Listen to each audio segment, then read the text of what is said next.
बिस्मिल्लाहिर्रहमानिर्रहीम। मोहतरम नाज़रीन, डॉक्टर नाज़मुद्दीन मलिक आपके साथ। हमारा आज का मौजू है कि बुढ़ापे को कैसे टालें। बुढ़ापा नाज़रीन एक कुदरती अमल है, इंसानों में होता है, जानवरों में होता है, दरख्तों में होता है, मगर इंसानों में इसको कुछ तरीके से टाला जा सकता है। पहली बात तो यह है कि अपने आप को एक्टिव रखें, वर्जिश करें, पैदल चलें, साइकिल चलाएं, जिस्मानी वर्जिश करें। हफ्ते में तकरीबन 6 दिन 30 मिनट रोज़ाना वर्जिश ज़रूर करें। इसके अलावा अच्छी खुराक खाएं, उसमें दूध, दही, अंडा ये चीज़ें ज़रूरी हैं। खुश्क मेवाजात बहुत फ़ायदेमंद है, ताज़ा फल और सब्ज़ी बहुत फ़ायदेमंद है। अपने आप को सोशली मसरूफ़ रखें, रिश्तेदारों में हो या दोस्तों में हो, आप ज़हनी तौर पर खुश रहेंगे। गुस्सा हराम है, खिलाफ सुन्नत भी है।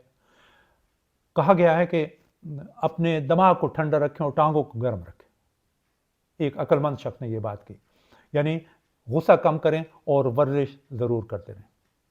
इसके अलावा तंबाकू नोशी या निस्वार, इनमें निकोटीन होती है जो दिल की बीमारियों को और ब्लड प्रेशर को लाती है, इनसे अपने आप को बचाएं।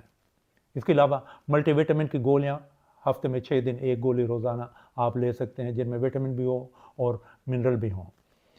अल्फा कैल्सिडाल एक गोली आती है, 50 साल की अगर ज़्यादा उम्र है आपकी तो 1 गोली रोज़ाना अल्फा कैल्सिडाल की लें, उसके साथ आप कैल्शियम वगैरह ज़रूर लें। एक आखिरी बात, अगर 55 साल से ज़्यादा उम्र है तो डॉक्टर से अपना रेगुलर चेकअप कराएं ताकि बीमारियों को वक्त पर मालूम किया जा सके। अगर वालिदैन में या बहन भाइयों में किसी को शुगर या ब्लड प्रेशर है तो डॉक्टर से ज़रूर रेगुलर चेकअप कराएं। नाज़रीन, मेरी दुआ है कि अल्लाह आपको, हम सबको हमेशा अपने हिफ्ज़-ओ-मान में रखें। सुनने का शुक्रिया। अल्लाह हाफ़िज़।